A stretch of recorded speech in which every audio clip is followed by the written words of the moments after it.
கர்த்தருடைய பரிசுத்த நாமத்திற்கு மகிமை உண்டாவதாக.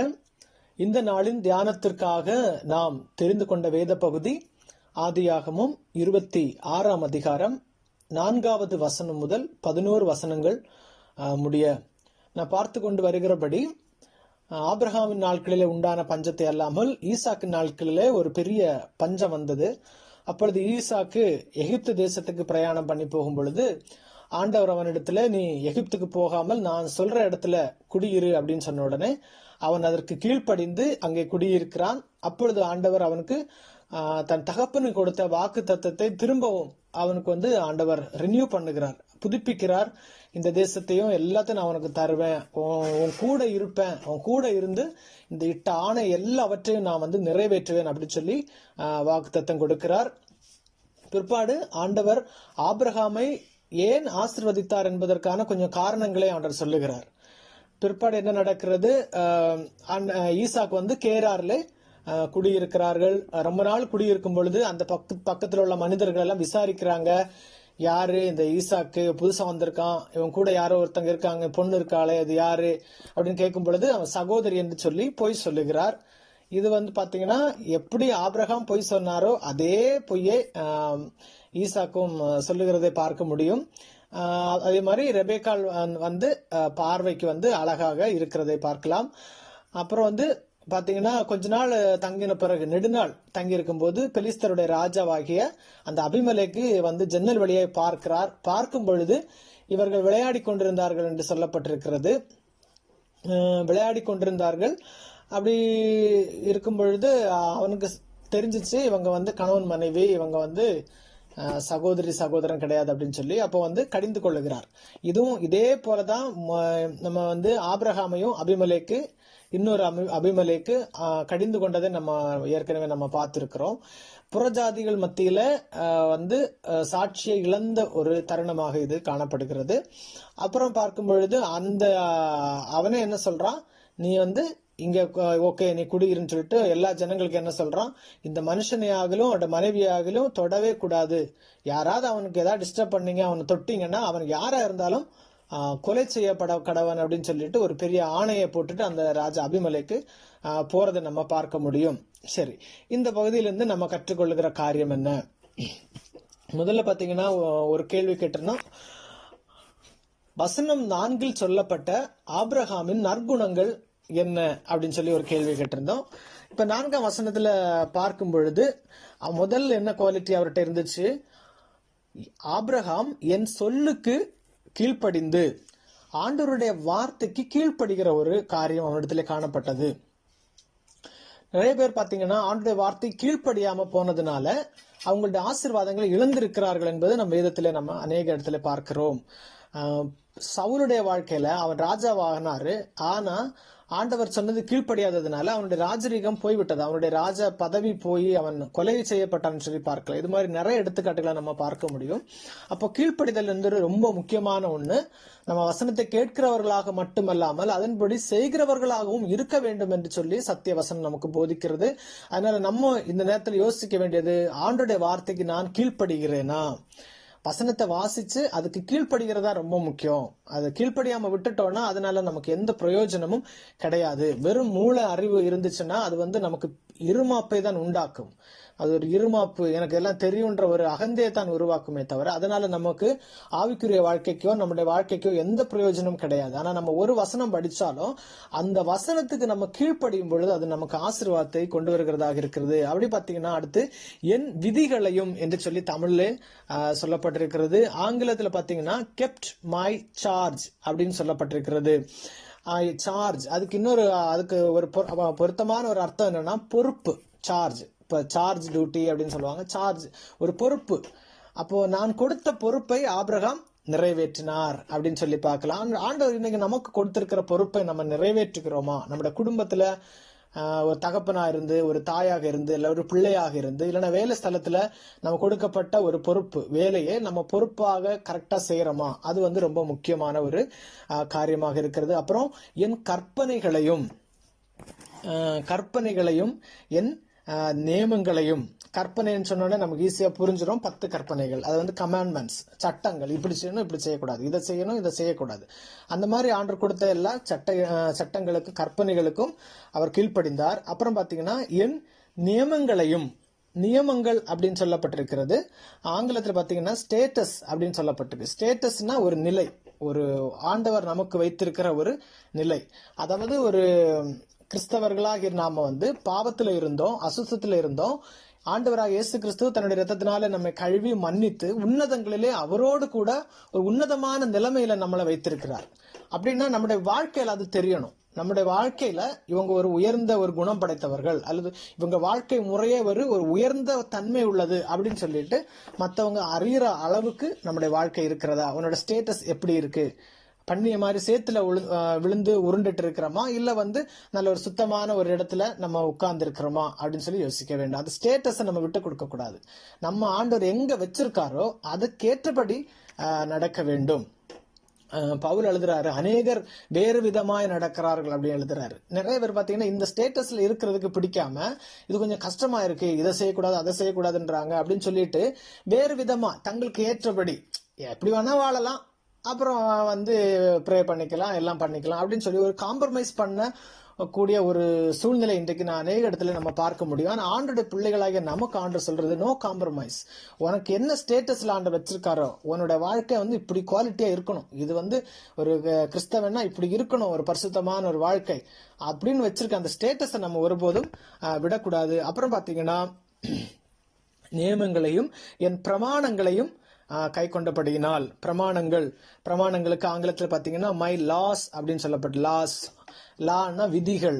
இப்போ பாத்தீங்கன்னா விதிகள், டிராபிக் ரூல்ஸ் இருக்குல்ல, அது கூட லான்னு கூட சொல்லுவாங்க. அப்படின்னா அந்த ரெட் லைட் போட்டா போகணும், நிக்கணும், கிரீன் போட்டா தான் போகணும் அப்படின்னு ஒரு முறை இருக்கு இல்லையா. அதே மாதிரி இப்போ நீங்க பிசிக்ஸ் கெமிஸ்ட்ரியில கூட நம்ம லாஸ் படிக்கிறோம், நியூட்டன்ஸ் லா ஆஃப் மோஷன் அப்படின்னு படிக்கிறோம்.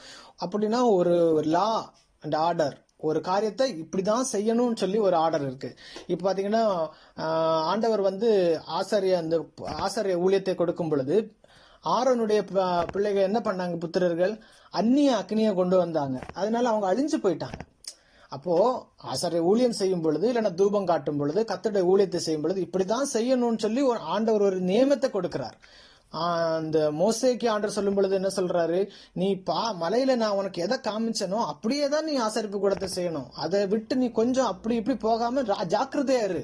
அப்ப ஆண்டவர் ஆராதிக்கிற காரியங்களும் சரி, எல்லாவற்றிலும் ஆண்டவர் நமக்கு கொடுத்த அந்த லாஸ், அந்த நியமங்களின்படி, அந்த விதிகளின்படி, அந்த பிரமாணங்களின்படி தான் நம்ம செய்யணுமே தவிர நம்ம மனம் போன போக்குல இருக்கக்கூடாது.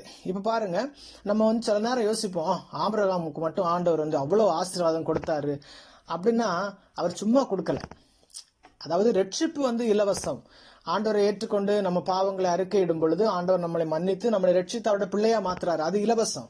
ஆனா நம்மளை பயன்படுத்துறது, நம்முடைய வாழ்க்கையை கத்தர் ஆசீர்வதிக்கிறது, நம்முடைய கிரியைகளையும் கத்தர் பார்க்கிறார். கொஞ்சத்துல உண்மையா இருந்தால் அநேகத்தின் மேல் அதிகாரியா வைப்பேன்னு சொல்றாரு. அப்போ உண்மையா இருந்தா தானே வைக்கிறாரு. எல்லாரும் வந்து ஆண்டவர் உயர்த்துறது இல்லையே. அப்போ நம்மளோட வாழ்க்கை எப்படி இருக்கு, கர்த்தர் ஆசீர்வதிக்கிறது. ஆபிரகாமை ஆசீர்வதிச்சாருன்னா அவர் சும்மா ஆசீர்வதிக்கல, அவர் வந்து பாரபட்சம் உள்ளவர் அல்ல, ஒருத்தர் ஆசீர்வதிச்சுட்டு இன்னொருத்தர் அப்படியே விடுறது இல்ல. அவர் பாக்குறாரு சில குணாதிசயங்களை நம்மிடத்துல கர்த்தர் எதிர்பார்க்கிறார். இன்னொன்னு பாத்தீங்கன்னா ஆண்டவர் தேடுறது வந்து திறமையான மனிதர்களே இல்ல, ரொம்ப டேலண்டான ஆட்கள் தான் எனக்கு தேவைன்னு ஆண்டவர் வரல. ஆண்டவர் தெரிந்தெடுக்கிற பெரும்பாலான ஆட்கள் பாத்தீங்கன்னா அவங்க சாதாரண ஆட்களா தான் இருந்தாங்க, மீன் பிடிச்ச சாதாரண சீஷர்கள் தான். ஆனா அவங்க விட்டுட்டு வந்தாங்க, கீழ்ப்படிஞ்சாங்க. ஆண்டவர் அவங்கள மனுஷர்களை பிடிக்கிறவங்களா மாத்தினாங்க. அப்போஸ்தலர் நடவடிக்கைகள் என்ன சொல்றாங்க, எல்லாரும் அவங்க பேசுறத கேட்டோன்னே, ஐயோ இவங்க கலீலியர்கள் அல்லவா, இவங்க கல்வி அறிவு இல்லாதவங்க தானே, இவங்க இப்படி பேசுறாங்க அப்படின்னு ஆச்சரியப்படுறாங்க. அவங்க பெரிய படிச்சவங்க கிடையாது, ஆனா அவங்க கீழ்ப்படிஞ்சாங்க. அதே மாதிரி நம்முடைய வாழ்க்கையில வந்து அந்த கீழ்ப்படிதல் மிகவும் முக்கியமா இருக்கிறது. திறமை உள்ளவங்களை அல்ல. ஆண்டவர் வந்து கிதியோன் அழைக்கிறாரு, அவன் பயந்து போயிருக்கிறான், ஆண்டவர் அவனை பார்த்து நீ பராக்கிரமசாலியே அப்படின்னு சொல்லிட்டு சொல்றத நம்ம பார்க்க முடியும். அப்படி என்றால் ஆண்டவர் இன்னைக்கு தேடுறது யார் தெரியுமா, பயங்கர திறமசாலிகள் இல்லைங்க, கீழ்ப்படிஞ்சு அவருக்கு சொல்றதுக்கு அப்படியே செய்கிற மனிதர்களை இன்றைக்கு ஆண்டவர் தேடிக்கொண்டிருக்கிறார்.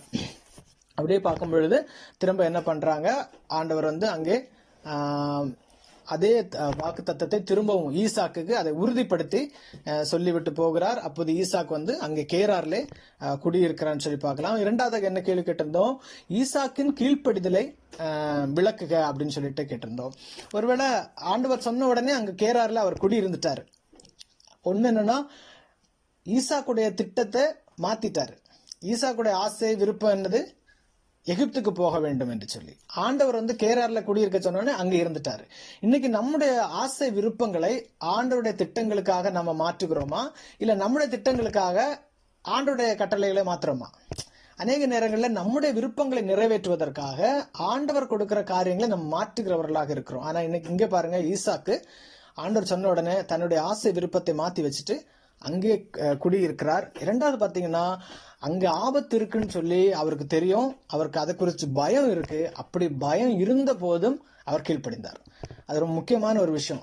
இன்னைக்கு நிறைய மிஷினரிஸ் எல்லாம் போறாங்க ஊழியங்களுக்கு. அவங்களுக்கு நல்லா தெரியும், அங்க வந்து அடிப்பார்கள், ஒருவேளை கொலை செய்யப்படுவார்கள், அநேகர் தன்னுடைய கற்பை இழந்திருக்கிறார்கள், எல்லா சுகத்தையும் இன்பத்தையும் விட்டுட்டு போய் ஆண்டுடைய ஊழியத்தை செய்து கொண்டிருக்கிறாங்க. அநேகர் தெரிந்துதான் போறாங்க, ஆபத்து இருக்கலாம், ஆனாலும் கர்த்தரிட்ட கட்டளைக்கு அவங்க கீழ்ப்படிந்து சொல்லுகிறதை நம்ம அங்க பார்க்க முடியும். என்னென்று பார்த்தால், அந்த இடத்துல உள்ள ஜனங்கள் வந்து மிகவும் மோசமானவங்கன்னு சொல்லி ஈசாக்கு வந்து அறிந்திருந்தார். டோமியன் அப்படின்னு சொல்லிட்டு ஒரு மிஷனரி, அவர் ஒரு கேத்தலிக் ஃபாதர். அவர் ஒரு தீவுக்கு ஊழியத்துக்கு போனார். அதாவது என்னன்னா, முன்னாடி நாட்கள்ல இந்த குஷ்டரோகம் வந்தவங்களுக்கு ட்ரீட்மெண்ட் கிடையாது. அதனால என்ன பண்ணாங்கன்னா, ஒரு யூரோப்பிய நாடுகள்ல இருந்தெல்லாம் அவங்க எல்லாம் குஷ்டரோகம் வந்தவங்களை எல்லாரையும் ஒரு படகுல இல்ல கப்பல்ல ஏத்தி அவங்களை கொண்டு போய் ஒரு தீவுல போட்டாங்க. அவங்க எல்லாம் அங்க இருக்கட்டும், ஏன்னா அந்த நோய் வந்து மற்றவங்களுக்கு பரவக்கூடாதுன்னு சொல்லி அப்படி போனாங்க. அப்ப என்னாச்சுன்னா, அந்த குஷ்டரோகம் பிடிச்ச மனுஷர்கள் எல்லாம் அவ்வளவுதான், நம்ம லைஃப் வந்து முடிஞ்சு போச்சு, அதனால இனிமே நம்ம எப்படி வேணாலும் வாழலாம் அப்படின்னு சொல்லி ரொம்ப துன்மார்க்கமாக வாழ ஆரம்பித்தார்கள். அப்போதான் இந்த டாமியன் என்கிற இந்த ஃபாதர் என்ன பண்ணாரு, நான் அவங்க மத்தியில ஆண்டுடைய அன்பை சொல்லி அவங்களை ஆண்டருக்குள்ள நான் வழி நடத்துவேன்னு சொல்லி இவரும் ஒரு கப்பல்ல அங்க போனாரு. பல வருடங்கள் அங்கே ஊழியம் செய்து அங்க அந்த மக்களுக்கு தண்ணி இன்னும் எல்லா காரியங்களும் அவர் செய்து கொடுத்து அவங்களை ஆண்டருக்குள்ள வழி நடத்தி கொண்டிருக்கும் பொழுது ஒரு நாள் அவருடைய கரங்களிலே சுடுதண்ணி கொட்டினது. அந்த சுடுதண்ணி கொட்டின போது அவருக்கு வலிக்கவே இல்லை. அவருக்கு வலிக்காததுனால அப்பதான் அவர் யோசிக்க ஆரம்பிச்சாரு, ஆமா எனக்கும் அந்த குஷ்டரோகம் வந்துச்சு, அதனாலதான் அந்த வலி எனக்கு தெரியவில்லை அப்படின்னு சொல்லி. பாத்தீங்கன்னா, அவருக்கு ஆபத்து அங்க இருக்கு, அந்த குஷ்டரோகிகள் மத்தியில போனா எனக்கும் குஷ்டரோகம் வரும்னு தெரிஞ்சும் போய் கர்த்தருடைய ஊழியத்தை அங்க செய்கிறார்கள். அதான் வந்து ஒரு உண்மையான ஒரு கீழ்ப்படிதலாக இருக்கிறது. தாமதமின்றி அவர் கீழ்ப்படிந்தார். இன்றைக்கு நம்முடைய வாழ்க்கையில ஆண்டவர் சொல்லும் பொழுது அநேக சிந்தனைகள் நமக்கு வரும். ஐயோ, நான் இதுக்கு கீழ்ப்படிச்சுட்டா அது கிடைக்காது, அங்க அது பண்ண முடியாது, இது பண்ண முடியாது, என்னுடைய லட்சியம் என்ன ஆகிறது, என்னுடைய ஆசை என்ன ஆகிறது அப்படின்னு எல்லாம் நம்ம குழம்புறோம். இல்லைங்க, ஆண்டவர் ஒரு காரியத்தை செய்யறதற்கு நமக்கு சொல்லும் பொழுது அதற்கு நாம் மனதார கீழ்ப்படியும் பொழுது நிச்சயமாக கர்த்தர் நம்மை ஆசீர்வதித்து உயர்த்துகிறவராக இருக்கிறார். மூன்றாவதாக நம்ம பார்க்கும் பொழுது, ஈசாக்கின் பயம் நியாயமானதா அப்படின்னு சொல்லி நம்ம யோசிப்போம். நேரடியாக நம்ம சொல்ல முடியும், நியாயம் இல்லை அப்படின்னு சொல்ல முடியும். ஏனென்றால் அதுக்கு முன்னாடிதான் ஆண்டவர் என்ன சொல்றாரு, நான் உன்னை ஆசீர்வதிப்பேன் எல்லாம் சொல்லிட்டு நான் உன் கூட இருப்பேன், நிச்சயமாக ஆபிரகாமுக்கு கொடுத்த வாக்கு தத்தத்தை நிறைவேற்றுவேன்னு சொல்லி அவ்வளவு வாக்குறுதிகளை கொடுத்தும் அவர் பயந்தது வந்து ஒரு தவறான ஒரு காரணமாக இருந்தாலும் இருக்கிறது. ஆனா நம்ம வந்து அவர் பயந்ததுக்கான காரணங்களை நம்ம கொஞ்சம் யோசிச்சோம்னா, இதுல வந்து அந்த அபிமெலேக்கு பாத்தீங்கன்னா வந்து என்ன சொல்றான், என்னுடைய ஜனங்கள் வந்து என்ன பண்ணுவாங்க, நீ வந்து சகோதரின்னு சொன்னதுனால யாராவது உன் மனைவிட்ட தப்பா நடந்து கொள்வதற்கான ஒரு வாய்ப்பை நீ வந்து உருவாக்கினியே அப்படின்னு சொல்லி சொல்றான். அப்படின்னா யோசிச்சு பாருங்க, அந்த ஜனங்கள் எவ்வளவு பொல்லாதவர்களா இருந்தாங்க. அங்க கல்யாணம் பண்ணாத ஒரு பொண்ணு வந்து அங்க சுதந்திரமாக இருக்க முடியாது. நிச்சயமாக யாராவது வந்து ஏதாவது ஒரு வகையில அவளை வந்து தப்பு பண்றதுக்கான வாய்ப்புகள் அநேகம் அங்கே இருந்தது. அது வந்து அதனால கூட அவர் பயந்திருக்கலாம் அப்படின்னு சொல்லி பார்க்கலாம். அதனால இன்னொன்னு பாத்தீங்கன்னா, இந்த இடத்துல ஈசாக்கு வந்து நல்ல எக்ஸ்பீரியன்ஸ் இருந்துச்சு. அதாவது ஆபிரகாம் பலியிட கொண்டு போன பொழுது ஆண்டவர் எப்படி அவரை காப்பாத்தினாருன்னு அவருக்கு தெரியும். அதே மாதிரி ஒவ்வொரு இடங்களிலும் அந்த விசுவாசத்துல அவர் எவ்வளவு நாட்கள் தப்பிச்சு வந்தாரு எல்லாமே அவருக்கு தெரிஞ்சிருந்தோம், அவர் பயந்தாரு. சரி, அப்போ இன்னைக்கு நம்ம வாழ்க்கையில் நம்ம யோசித்து பார்க்கணும்னா, நமக்கும் இதே மாதிரி எவ்வளவோ நாட்கள் ஆண்டவர் அற்புதம் செஞ்சிருக்காரு, அதிசயம் செஞ்சிருக்காரு. ஆனா புதிதாக ஒரு பிரச்சனை வரும்பொழுது நாமளும் என்ன செய்கிறோம்? பயப்படுகிறோம். ஆனா ஆண்டவர் என்ன சொல்றாருன்னா, நம்ம பயப்படக்கூடாது என்று சொல்லுகிறார். ஆனா மனுஷீகத்துல சில நேரம் நம்ம பயந்துடுறோம். சோ ஆனா பயம் படும்போது என்ன ஆகும்? அது கண்ணியை வருவிக்கும். மனுஷனுக்கு பயப்படுகிறது கண்ணியை வருவிக்கும் சொன்ன மாதிரி அது ஒரு பொய்யை சொல்ல வேண்டிய ஒரு சூழ்நிலை வந்து புறஜாதியான மனுஷர்களாலே அவர் கடிந்து கொள்ளப்பட வேண்டிய ஒரு சூழ்நிலை வந்தது. இன்னொன்னு பாத்தீங்கன்னா, அவருடைய பாஸ்ட் எக்ஸ்பீரியன்ஸ் வந்து அவருக்கு இந்த இடத்துல பிரயோஜனப்படவில்லை. அதாவது ஆவிக்குரிய நிலை என்பது இப்போ நம்ம எப்படி இருக்கிறோன்றதா ரொம்ப முக்கியம். முன்னாடி ஒருவேளை நல்ல நம்ம ஆவிக்குரிய வாழ்க்கையில இருந்திருக்கலாம், ஜெபத்துல, வேத வாசிக்கிறதுல, ஆவியில நிறைஞ்சு அபிஷேகத்துல இருந்து வல்லமையான காரியங்களும் செய்திருக்கலாம். ஆனா இன்னைக்கு இருக்கிற சிச்சுவேஷன்ல நம்ம வந்து ஒருவேளை அதுல எல்லாத்திலையும் குறைவுபட்டு ஆவிக்குரிய பலன் குன்றினவர்களாக இருந்தோம் என்றால் திரும்பவும் நமக்கு பயம் பாவம் வரத்தான் செய்யும். அதனால பழைய எக்ஸ்பீரியன்ஸையோ எல்லாம் வச்சுலாம் நம்ம தப்பிக்க முடியாது. ஆனா ஒவ்வொரு நாளும் நம்ம ஆண்டவரோடு கூட அவருடைய பலத்திலே இருக்க வேண்டும். ஈசாக்கின் பயம் நியாயமானது அல்ல, ஆனாலும் அவருக்கு பயப்படக்கூடிய அநேக சூழ்நிலைகள் இருந்துச்சு. சோ பயம் வந்தோடனே அவர் பழச மறந்துட்டாரு. ஆனாலும் நம்முடைய வாழ்க்கையில நம்ம உன்னத பலத்தோடு கூட இருந்தால்தான் நம்ம பயப்படாம இருக்க முடியுமே தவிர, பழைய எக்ஸ்பீரியன்ஸ் எல்லாம் வச்சு அவ்வளவு உன்னதமான எக்ஸ்பீரியன்ஸ் வச்சிருந்த ஈசாக்காலேயே முடியல, ஆபிரகாமால முடியல, அப்ப நம்மளால முடியுமா? முடியாது. ஆனா முடியணும்னா நம்ம எப்பொழுதும் ஆண்டருக்குள்ளாக இருக்கிறவர்களாக இருக்க வேண்டும். அப்புறம் ஒரு கேள்வி என்ன கேட்டிருந்தோம்? அபிமெலேக்கு செய்த தவறு என்ன? அபிமெலேக்கு செய்த தவறு என்னன்னா, ஜன்னல் வழியா போய் எட்டி பார்த்தது அந்த அபிமெலேக்கு செய்த மிகப்பெரிய ஒரு தவறு. யோசிச்சு பாருங்க, அன்னைக்கு வந்து இதுல கூட பாத்தீங்கன்னா அவங்க கூடாரங்கள்ல தான் குடியிருந்திருப்பாங்க.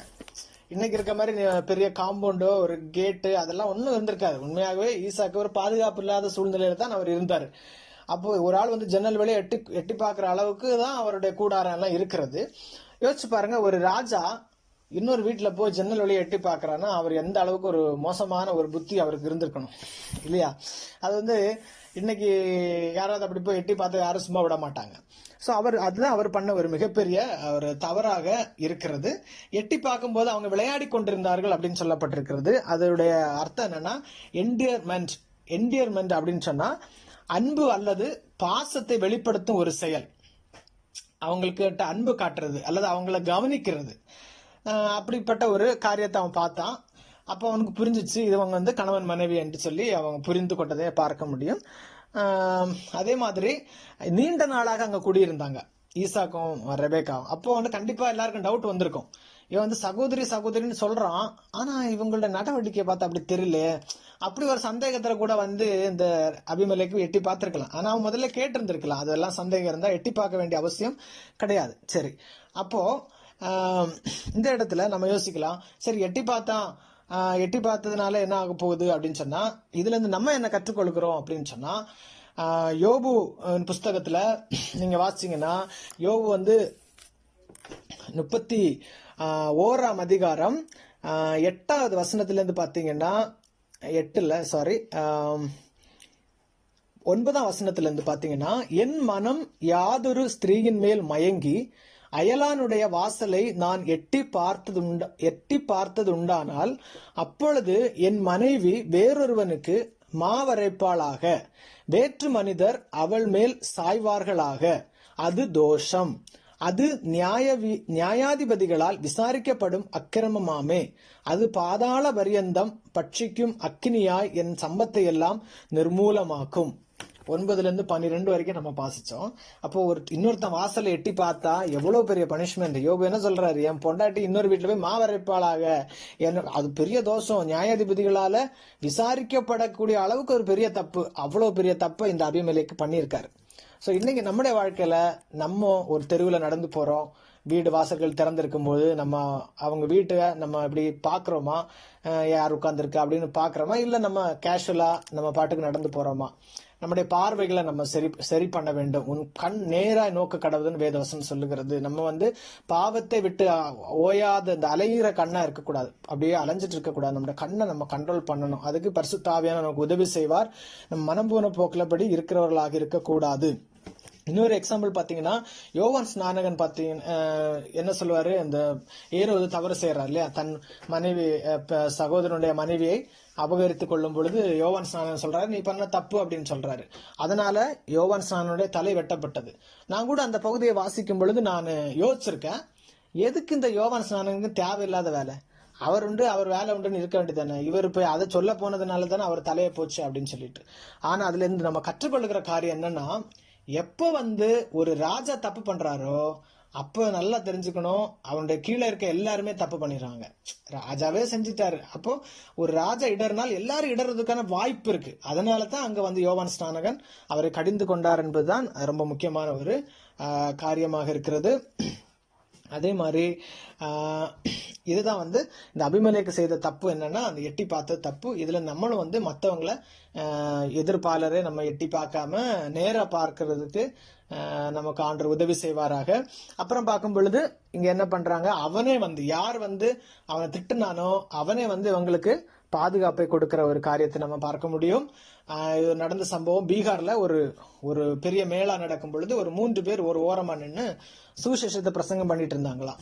அப்ப அது வழியா ஒரு போலீஸ் ஆபீசர் அவங்கள பிடிச்சு, இங்க என்னடா நீங்க இதெல்லாம் பண்ணிட்டு இருக்கீங்க அப்படின்னு சொல்லி அவங்களை கொண்டு போய் ஜெயில போட்டாரு.